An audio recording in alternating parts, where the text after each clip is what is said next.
মা দেখুন মঙ্গলসূত্র পরাচ্ছে। পথের ধুলোকে বাইরে ঝেড়ে আসতে হয়, ভেতরে নিয়ে আসতে নেই।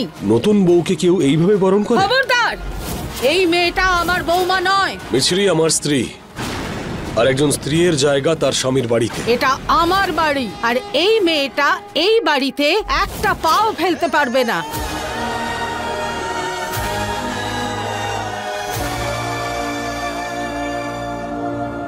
তুমি এখনো এখানে দাঁড়িয়ে আরো অসম্মানিত হবে? আচ্ছা, অসম্মান তো তারাই অনুভব করে যাদের নিজেদের কোনো সম্মান থাকে। তুমি এভাবে যাবে না এখান থেকে, দাঁড়াও।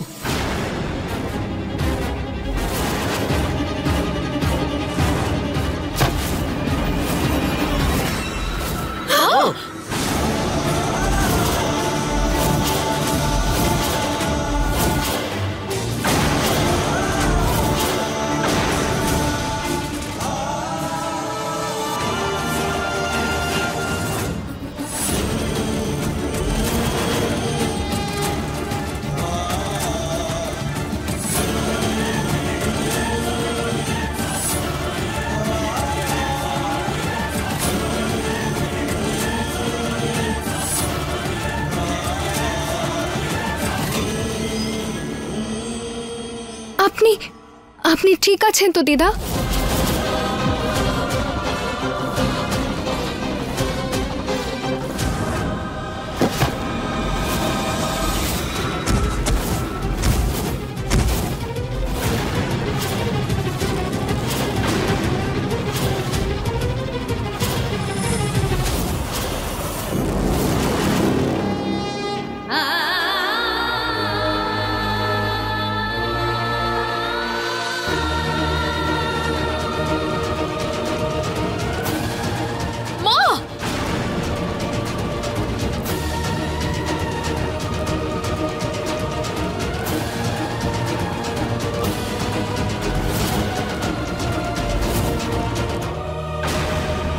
না আমি তোমার ঠাম্মি, না এটা তোমার শ্বশুর বাড়ি।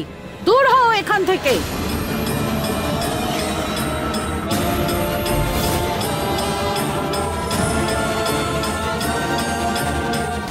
মা যা হওয়ার ছিল হয়ে গেছে, বাচ্চাদের ক্ষমা করে দিন। হওয়ার ছিল সেটাই তো হলো না কল্পনা? তাও হলো।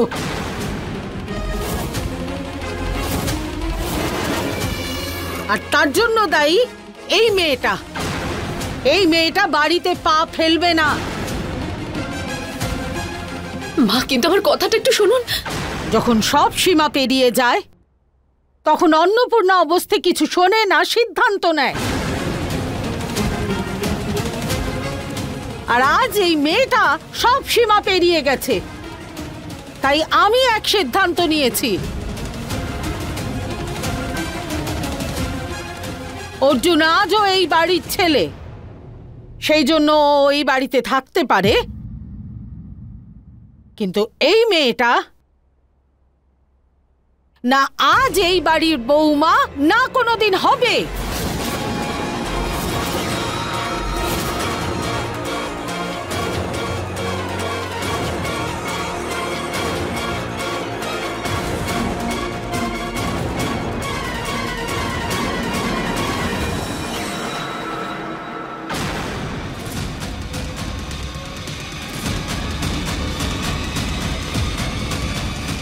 আর কল্পনা, ছেলের মোহে এটা ভুলে যেও না যে তুমি এই বাড়ির বৌমা।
I am very sorry.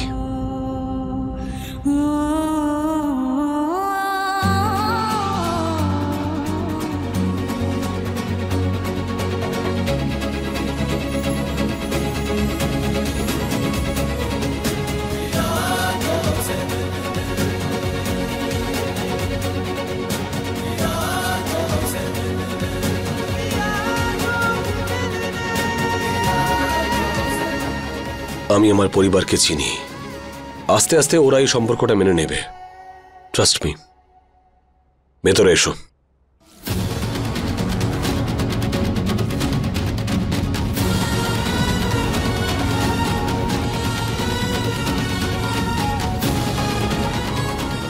ভেতরে এসো।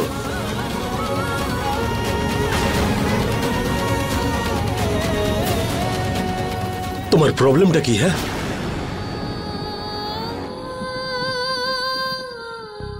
নববধূ যখন প্রথমবার শ্বশুরবাড়িতে পা রাখে তখন খুবই ভয় পেয়ে থাকে, কিন্তু বড়দের আশীর্বাদ, স্বামীর ভালোবাসা, নিয়ম কানুন এইসব তাকে কনফিডেন্স দেয় যে সে একা নয়। আমিও তো ভীষণ ভয়তে আছি, তার উপরে একেবারে একা। কি করে ভিতরে যাব? ওগুলো আসল বিয়েতে হয়, এটা নকল বিয়ে, মনে আছে নিশ্চয়ই? যেমনই হোক বিয়ে তো। গুরুজনদের আশীর্বাদ তো পেলাম না। যদি গৃহপ্রবেশটাও হতো তাহলে অন্তত দেবী মার আশীর্বাদ তো পেয়ে যেতাম। তার মানে গৃহপ্রবেশের নিয়ম না হলে তুমি এই বাড়িতে ঢুকবে না? ঠিক আছে, সেটাও করা যাক।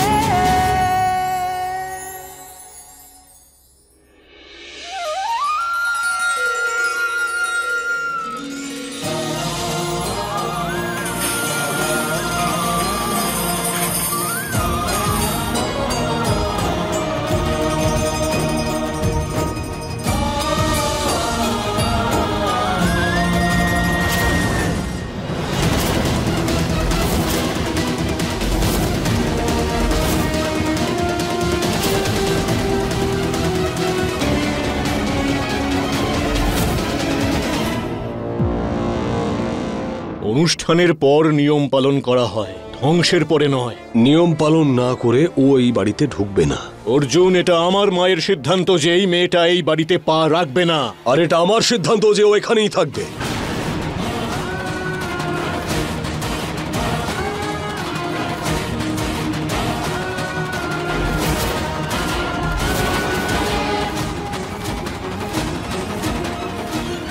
আমি তো ভেবেছিলাম ঝামেলাটা মিটে গেছে, কিন্তু হচ্ছে ভালো কথা এটা। এই অর্জুন, তুই ক্লান্ত হোস না? কতক্ষণ ওই বাইরের মেয়েটার জন্য তুই পরিবারের সঙ্গে লড়বি? হ্যাঁ, পিসেমশাইয়ের জন্য আপনি পর, মা বাবার কাছে পর, রাধাকৃষ্ণের কাছে পর না তো। মিছরি আমার স্ত্রী, আমার দায়িত্ব। আর আপন জনদের জন্য অর্জুন অবস্থি না থেমে শেষ শ্বাস অব্দি লড়বে।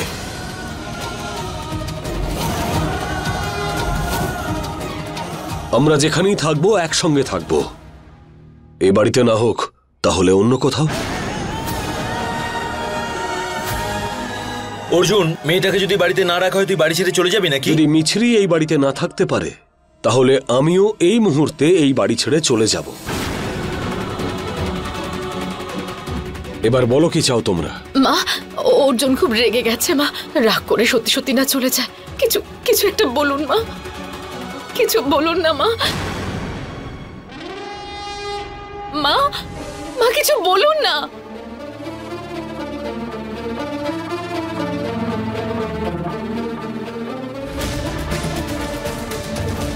তোমার নীরবতার মধ্যে আমি আমার প্রশ্নের উত্তর পেয়ে গেছি। আসছি ঠাম্মি।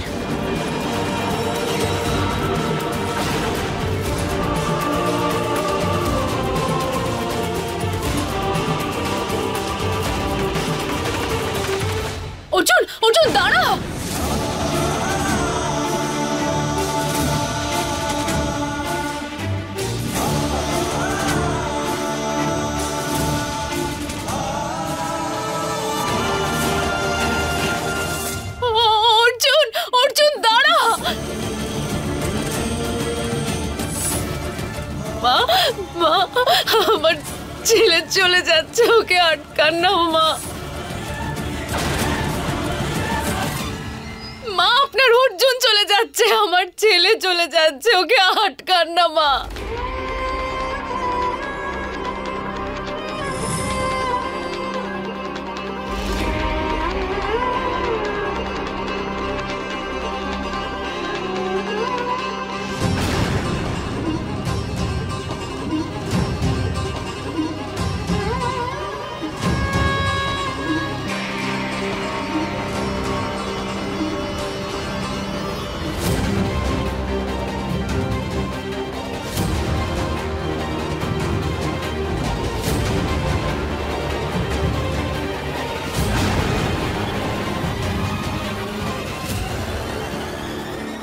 মিছরি আমার স্ত্রী, আমার দায়িত্ব, আর আপনজনদের জন্য অর্জুন অবস্থি না থেমে শেষ শ্বাস অব্দি লড়বে।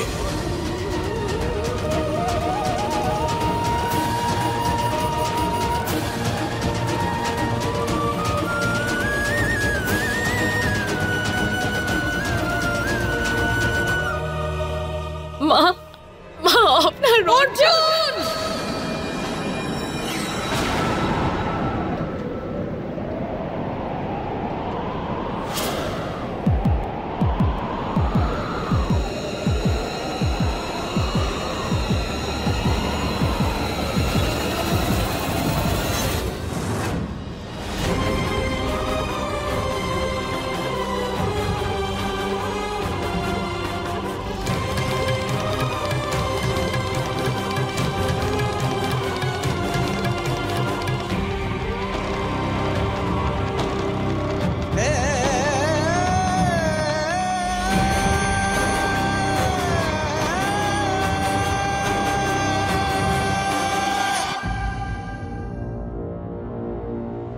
বাড়ি থেকে যাওয়ার কোনো প্রয়োজন নেই।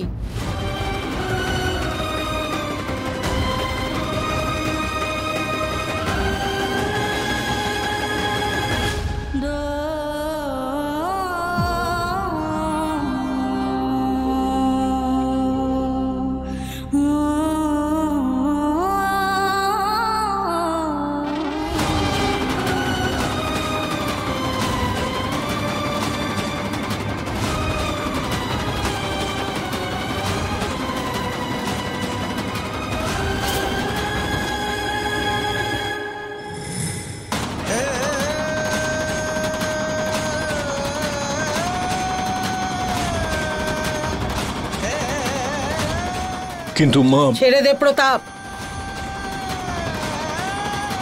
এই মেয়েটা আমার বৌমা নয়। অর্জুনের জেদ,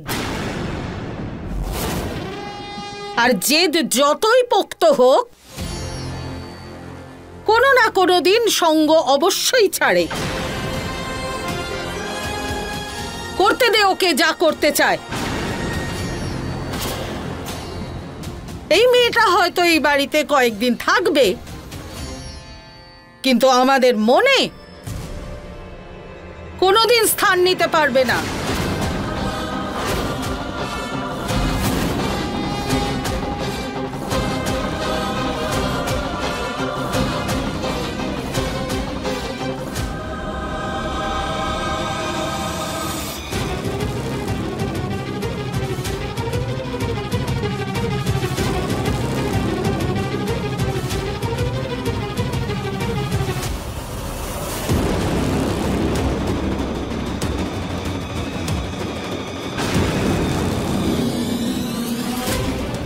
কল্পনা,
কোনোদিনও ভাবতে পারিনি যে আমার বৌমার গৃহপ্রবেশ এইভাবে হবে।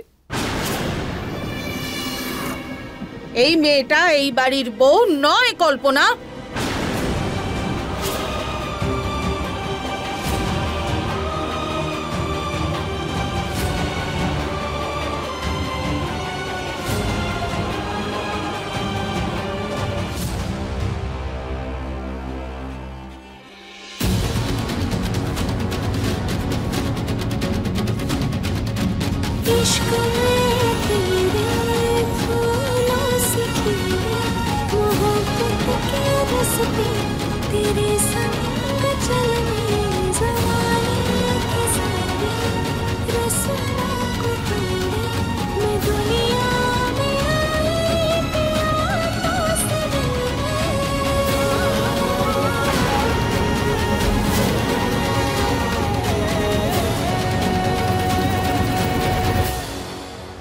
আমি জানি তুমি আমার ওপর ভীষণ রেগে আছো, কিন্তু ততোধিক স্নেহও আছে।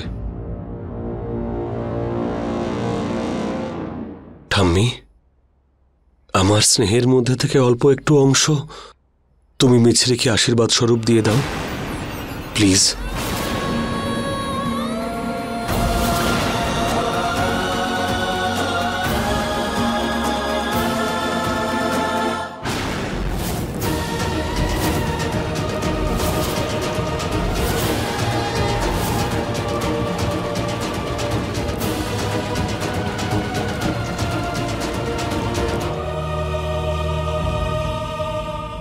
ভালোবাসা আর আশীর্বাদ দান করা যায় না অর্জুন, যে কোনো গরিব আর অনাথকে দান করে দেব। এই মেয়েটাকে যদি তুই তোর স্ত্রীর মর্যাদা দিতে চাস তাহলে অবশ্যই দে, কিন্তু এই বাড়ির বৌমা হওয়ার অধিকার চিরকাল অনুরই ছিল আর ওরই থাকবে।